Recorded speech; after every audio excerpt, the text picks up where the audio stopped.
Oi, oi, gente, que saudade grande de vocês. Que saudade de poder falar um pouco da palavra de Deus com vocês, compartilhar coisas extraordinárias que tem dentro da palavra de Deus. E muitas vezes a gente lê rapidamente e não consegue entender, mas eu estou aqui para te ajudar a entender passo a passo o que a palavra de Deus quer ensinar ao teu coração para que nunca mais você se desvie do caminho da verdade da vida. Amém? Estou com muita saudade de você, muita saudade do nosso tempo no discipulado, das nossas conversas. Hoje não, ontem eu estava falando com uma das minhas filhas e ela disse: Mãe, sabe por que eu gosto de discipulado? Porque você não dá aula, porque você não faz a gente ficar um tempão parado olhando e escutando o que você está falando, mas porque a gente tem um bate-papo. Esse tempo que nós temos juntos é um tempo onde nós podemos falar e ouvir. A gente fala o que a gente pensa. Isso é tão gostoso. É tão bom ouvir da minha filha isso. E eu creio que também posso ouvir de você essa mesma percepção dos nossos encontros nas sextas-feiras. Essa é a ideia. Ouvir você falar, ouvir você expor o teu coração, falar o que você pensa, colocar para fora e me ensinar também com aquilo que Deus tem falado com você. Eu creio que Deus fala com todos nós. Deus é um Deus, ele não é um Deus que fala, e ele não é um Deus que representa também a fala. Ele é a própria fala. Deus nos ensinou a falar. Ele nos deu voz, ele nos deu boca, ele nos deu uma forma de nos comunicarmos, tanto para expressar os nossos sentimentos, as nossas emoções, como para compartilharmos aquilo que nós aprendemos com ele. Então é essencial que nós comuniquemos as verdades de Jesus com as pessoas, mas para isso nós precisamos entender. E como a gente sempre fala, não somente conhecer, mas experimentar e comunicar e levar essa semente para outras pessoas. Nós comunicamos o evangelho falando, mas comunicamos também muito mais para essa geração o evangelho que nós vivemos. Então, o seu testemunho é muito importante. Aquilo que você faz é muito importante. É claro que Deus olha para a motivação do coração. Todas as vezes que você faz algo, Deus vai buscar o entendimento de por que você fez aquilo. Quer uma ideia? Muitas pessoas fazem coisas lindas e maravilhosas, mas o coração dela não é verdadeiro em relação ao que ela está fazendo. Por que eu estou falando isso? Porque tem muita gente que faz coisas maravilhosas para receber notas maravilhosas, para receber parabéns maravilhosos, para receber prêmios extraordinários. Mas tem muita gente que faz coisas maravilhosas simplesmente porque quer comunicar Jesus, simplesmente porque é grato pela vida que Deus deu a ele, simplesmente porque ama as pessoas. E tem muita gente que às vezes, infelizmente, comete erros, mas que o coração deles não está na maldade daquele erro. Simplesmente ele errou, como todos nós podemos errar. Mas tem muitas pessoas que praticam erros conscientes, ou seja, eu quero fazer isso, eu quero fazer mal para alguém, eu quero ser rude com alguém, eu quero machucar alguém. E esses motivos, essas motivações, elas mostram o coração de Deus onde está o seu coração. E essa é uma verdade.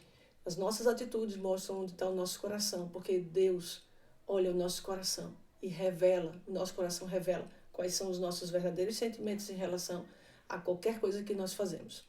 E compartilhar a vida e testemunhar Jesus é viver exatamente aquilo que está no nosso coração. A Bíblia diz que a boca fala do que o coração está cheio.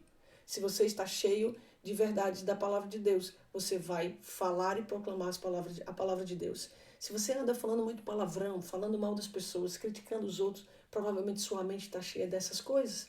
Mas se você anda falando as verdades de Jesus, declarando aquilo que Deus pensa a respeito das pessoas e profetizando bênção sobre a vida delas, certamente seu coração e a sua mente está cheia disso. E Deus tem nos convidado a trazer a mente de Cristo para nós. E que é isso, meu Deus do céu? Mente de Cristo, o que isso quer dizer? É você transformar o seu entendimento não naquilo que você tem visto no mundo, naquelas práticas, naquelas coisas que as pessoas têm feito que tanto te magoam. Você não precisa repetir isso. Você vai buscar na palavra de Deus a verdade e vai declarar essa verdade e vai viver essa verdade e vai crer nessa verdade, bloqueando o teu coração de todo o sentimento vindo de fora, de um lugar hostil, ruim, de um lugar que muitas vezes te machuca, para dentro de você. Não, você vai botar isso para fora de você e você vai declarar as verdades de Jesus porque você crê naquilo que o Pai falou. O teu Pai perfeito que te ama e te criou para resplandecer a glória dele em tudo que você fizer, tá certo? Hoje eu quero ler com você a 1 Reis, capítulo 1. Eu quero que você estude esse livro de 1 Reis, capítulo 1, essa semana. Eu quero que você leia passo a passo. Eu quero te dar algumas dicas estratégicas para você ler esse livro. Esse livro de 1 Reis é um livro muito especial. A gente não sabe exatamente quem escreveu esse livro, quem foi a pessoa específica, mas debaixo de alguns estudos, muitos dizem que esse livro foi escrito por vários homens de Deus.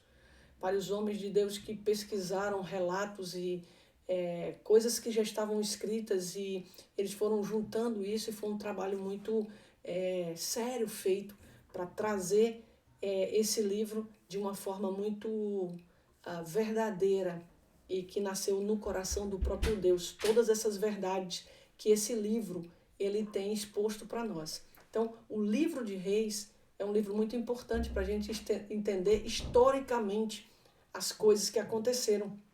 Então, eu te convido a ler esse livro, não somente o capítulo 1, mas começar a chamar seu pai e sua mãe e falar, vamos ler em família esse livro, vamos estudar em família esse livro, vamos anotar aquilo que a gente não entendeu.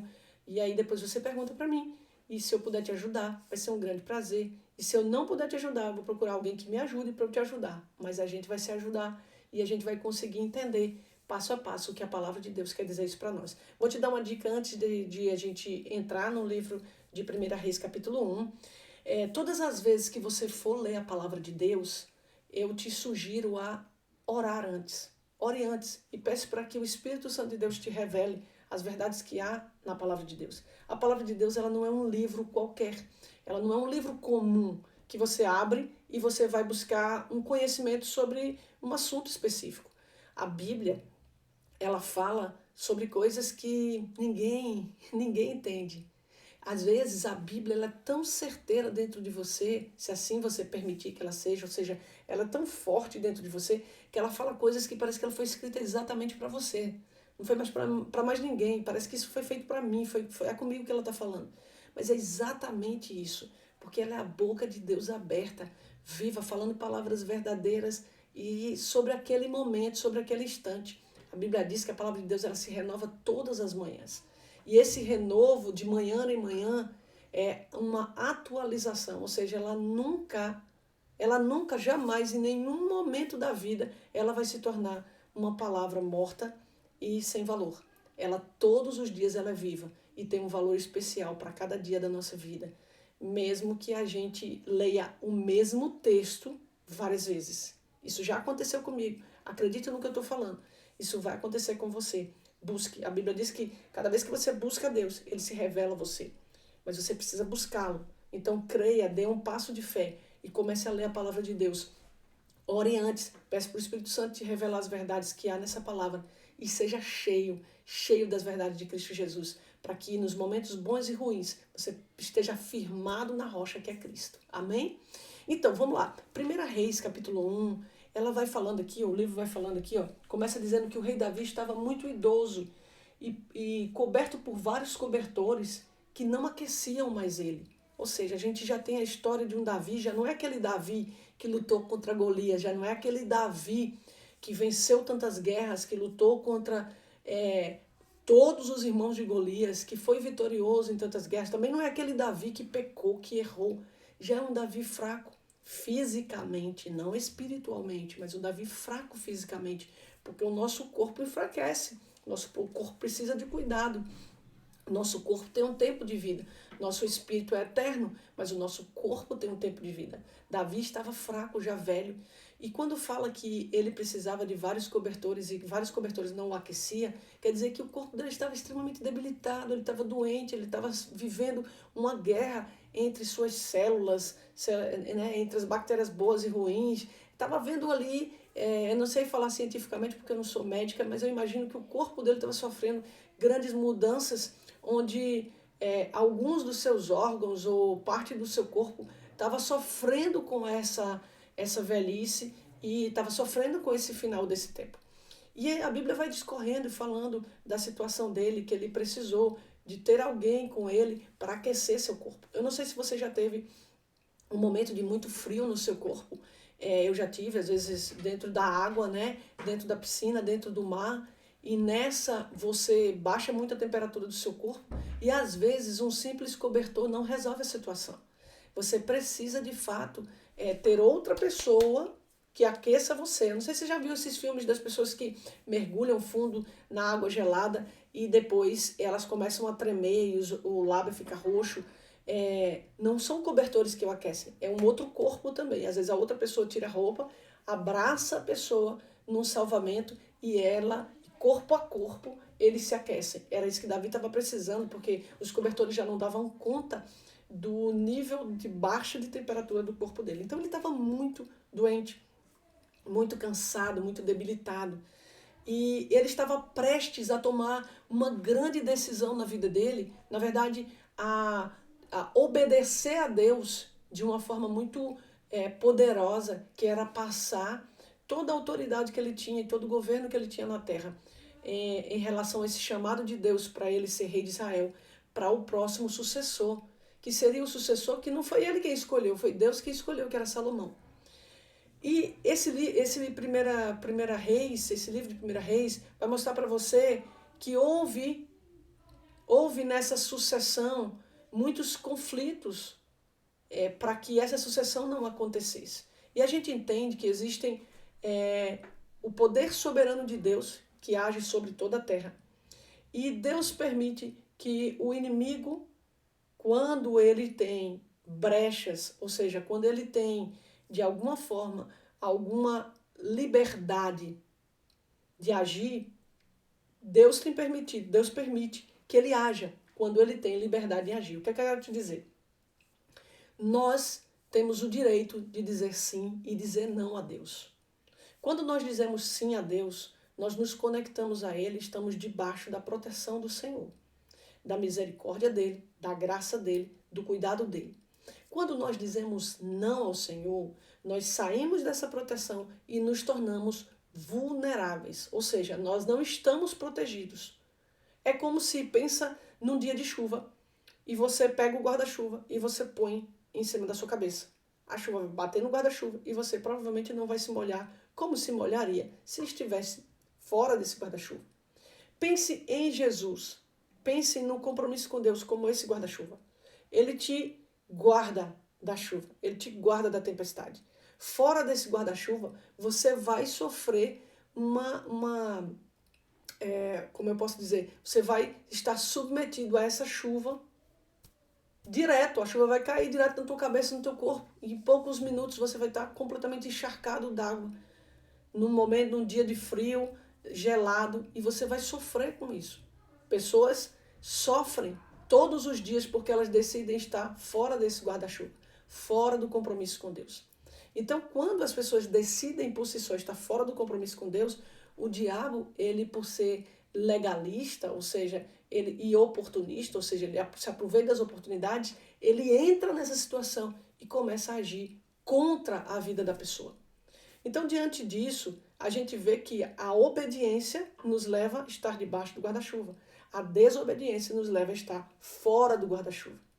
Agora eu lhe pergunto, você sofre muitas vezes uma pressão do inimigo sobre a sua vida? O diabo tenta você, ou ele tenta fazer algo ruim na tua vida, ou na vida da tua família, porque Deus permite? Não, porque você decidiu estar fora desse guarda-chuva. Você decidiu estar longe desse guarda-chuva. Você decidiu não aceitar a proteção de Deus e submeter à vontade dele.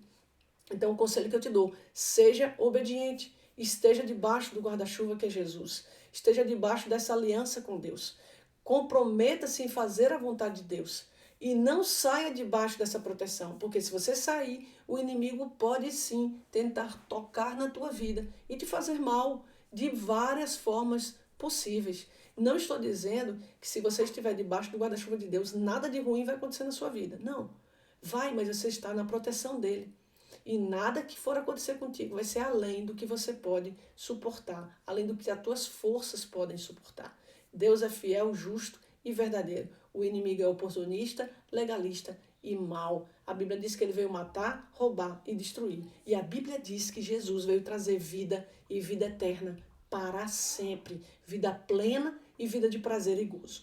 Nesse texto, a gente vê que existia o propósito de Deus, que é a sucessão do rei Davi para Salomão. Davi estava ali para entregar essa sucessão, ou seja, para entregar esse governo a Salomão, que foi o homem que Deus escolheu. A gente sabe que foi o homem mais sábio da terra. Mas mesmo assim, existem algumas coisas interessantes que você também pode estudar a respeito de Salomão, que mesmo ele sendo o homem mais sábio da terra, ele tomou decisões erradas, porque ele é falho, assim como você é falho, assim como eu sou falho, assim como nós somos falhos. Ele cometeu erros, e por conta dos erros que ele cometeu, ele teve resultados negativos, ele colheu frutos ruins. Mas isso é uma outra hora. Mas você também pode estudar junto com esse livro de 1 Reis, no capítulo 1, você pode tentar descobrir um pouco mais sobre cada pessoa que aparece nessa história. Você vai ver o nome de Adonias, que era um dos filhos de Davi, que tentou se aproveitar da situação e pegar em primeira mão esse reinado, ao invés de ser entregue a Salomão, que era o homem que Deus tinha escolhido para suceder a Davi. A Bíblia diz, e você pesquisando vai descobrir, que Deus fala com Davi que Salomão seria o sucessor dele. E Davi fala para Salomão que ele seria o sucessor dele. Estava tudo muito encaixado, estava tudo muito decidido, estava tudo muito organizado. Mas o diabo, ele não quer que a vontade de Deus se cumpra nas nossas vidas. Ele sabe que a vontade de Deus e o propósito de Deus cumprir da sua vida, não somente você, sua mãe, seu pai, seus irmãos vão ser abençoados, mas centenas de milhares de pessoas vão ser abençoadas porque você vai estar no lugar certo, na hora certa, fazendo a coisa certa. E o que é que o diabo quer? Que você esteja no lugar errado, na hora errada, fazendo a coisa errada. Para quê? Para que essas milhares de centenas de pessoas não sejam alcançadas pelo cumprimento do teu propósito. O teu propósito, aquilo que motiva a Deus em ter trazido você ao mundo, o motivo pelo qual Deus te chamou para esse mundo, não tem somente a ver contigo, por favor. Não tem somente a ver contigo. Isso não é o momento mais fantástico da sua vida para você. É o momento mais fantástico da sua vida para o propósito do reino de Deus sobre toda a terra. O que Deus tem para a tua vida tem muito mais importância e muito mais a ver com milhares de centenas de pessoas do que somente com você, somente com sua mãe, somente com seu pai, com seus irmãos. Não é algo sobre o seu sobrenome, não é algo sobre a sua linhagem somente, mas é algo poderoso sobre toda a terra. Algo que só Deus em você pode fazer. Amém? Então, Deus tinha esse algo poderoso que só Ele poderia fazer sobre a vida de Salomão na sucessão do reinado de Davi. Mas o diabo, ele não queria que isso acontecesse. Então ele começou a colocar no coração de Adonias um sentimento de que ele poderia trair a Davi, porque Davi estava muito fraco e velho, e porque Salomão talvez não fosse tão forte e tão perspicaz, tão inteligente, tão estratégico, tão sorrateiro quanto ele. Ele deve ter dito, poxa, eu vou passar a perna em Salomão, passar a perna no meu pai Davi e vou tomar o trono do rei, vou pegar isso para mim e vou ser o rei de Israel. Mas espera aí, calma. Esse foi o desejo dele. E aí eu faço um parêntese só para ficar um pouquinho interessante para você. Essa história, digamos que essa história, a gente vai dar um print nessa história agora. Vamos pegar uma máquina fotográfica, vou pegar, deixa eu ver aqui, o celular, e nessa história que eu tô falando para você, eu vou tirar uma foto. Tirei uma foto dessa história. Você já viu alguma história semelhante a essa? Quem desejou ser maior que Deus? Quem desejou passar a perna em Deus? Quem não se submeteu à autoridade de Deus e tentou usurpar o lugar de Deus, ou seja, tentou se aproveitar e tomar o trono de Deus. Quem fez isso? Fica a pergunta para você.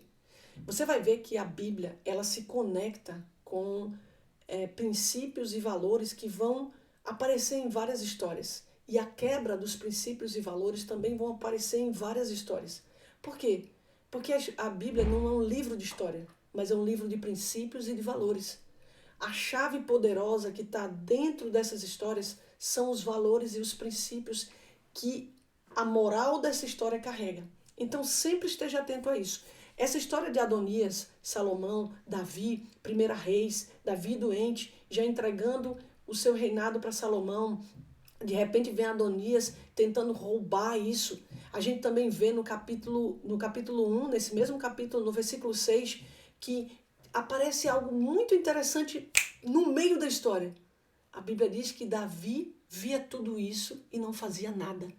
Então a gente começa a ver que Davi poderia ser um grande rei, poderia ser um grande governador, poderia ser um grande homem nessa terra, mas ele tinha algumas falhas na vida dele.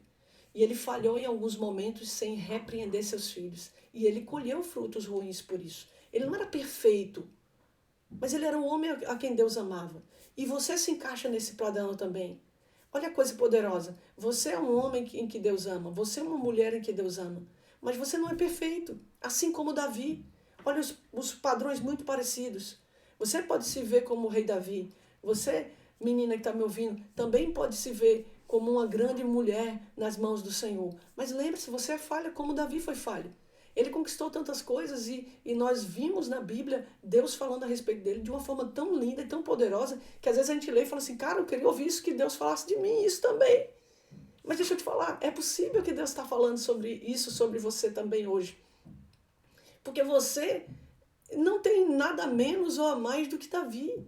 Somos filhos de Deus. Temos herança do Senhor. Fomos chamados. O que diferencia a mim e a Davi?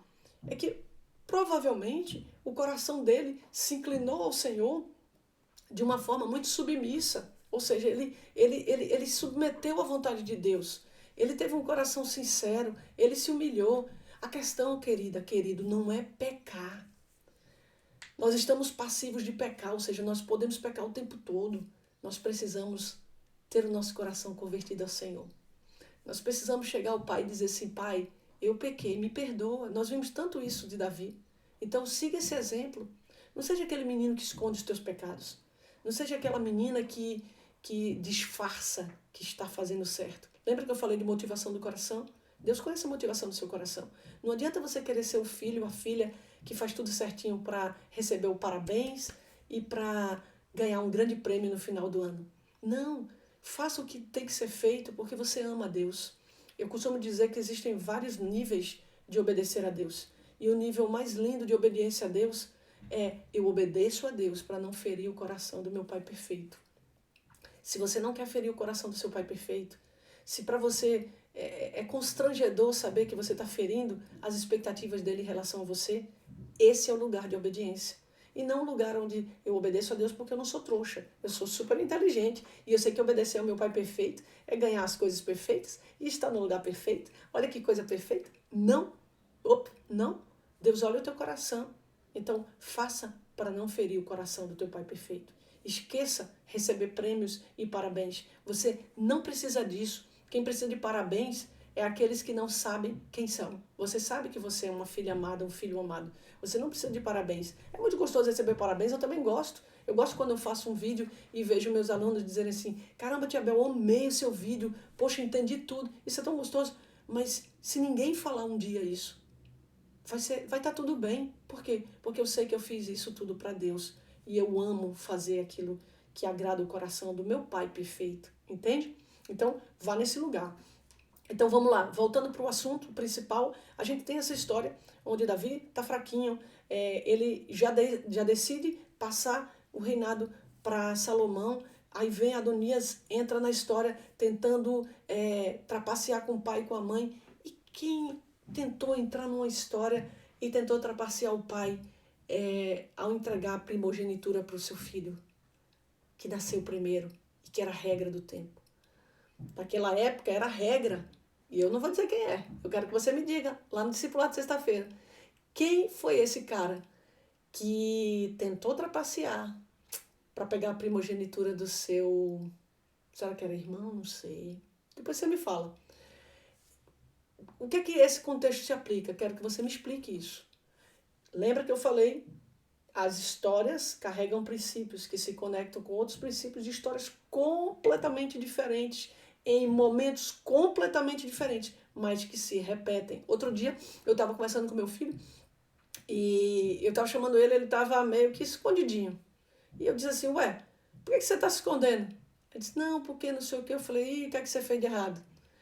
Aí, antes dele me contar o que tinha feito de errado, eu disse assim, você lembra de alguma passagem bíblica que carrega esse princípio? De alguém que pecou e se escondeu? Ele, Adão e Eva. Entende? Todas as histórias, por mais que elas sejam diferentes na Bíblia, elas carregam princípios muito semelhantes. E é sobre os princípios que nós temos que nos basear, não sobre as histórias, não sobre especificamente os personagens, mas os princípios que os personagens carregam, os princípios que as histórias carregam. Então, essa é uma grande lição para a sua vida. Se você entender isso, você vai conseguir ter êxito muito mais rápido do que muitas pessoas na tua mesma idade vivendo no mesmo cenário que você e na mesma geração que você.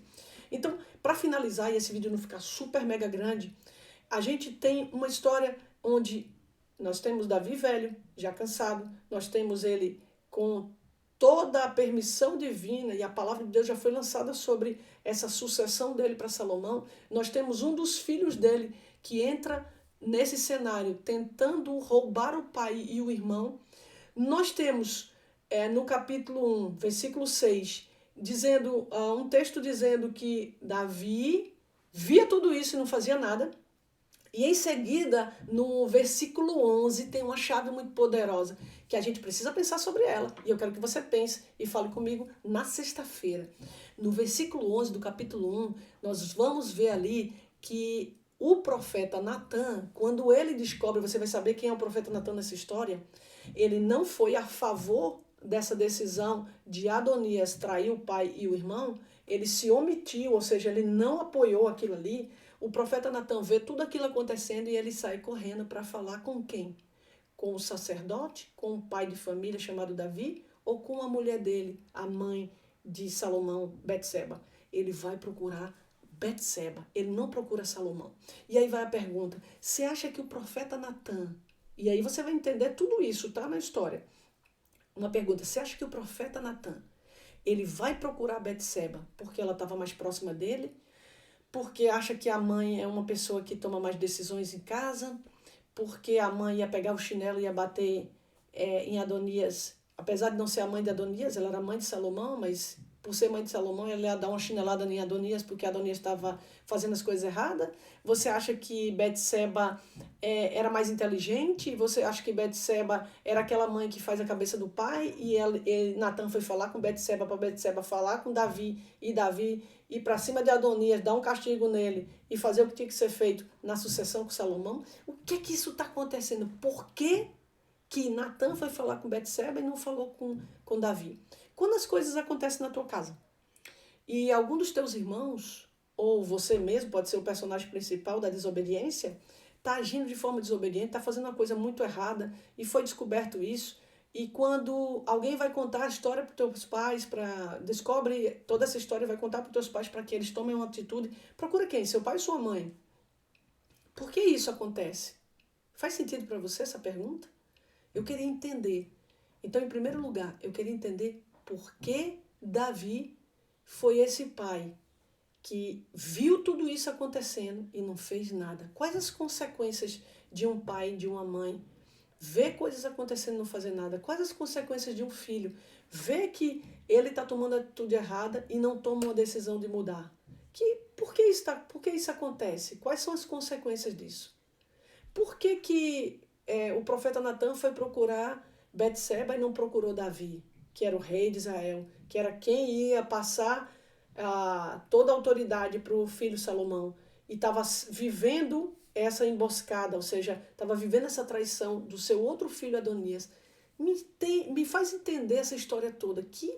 Qual o ponto principal disso? O porquê disso tudo? Eu preciso, por favor, da sua ajuda e quero que você compartilhe comigo o que de fato você pensa a respeito de toda essa trama de 1 Reis, capítulo 1. Essa é a minha pergunta para você. Pensa nisso tudo e me traz na linha do tempo. Teu pai e tua mãe vai te explicar isso. Pergunta para papai e para mamãe. Papai e mamãe, como eu posso pegar essa história e jogar numa linha do tempo para trazer um raciocínio que eu possa entender o porquê de tudo isso?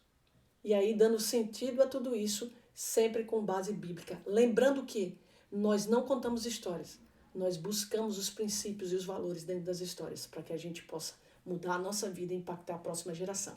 Que Deus te abençoe, um grande beijo, saudade de vocês. Sexta-feira nós nos vemos em nome de Jesus. Tchau!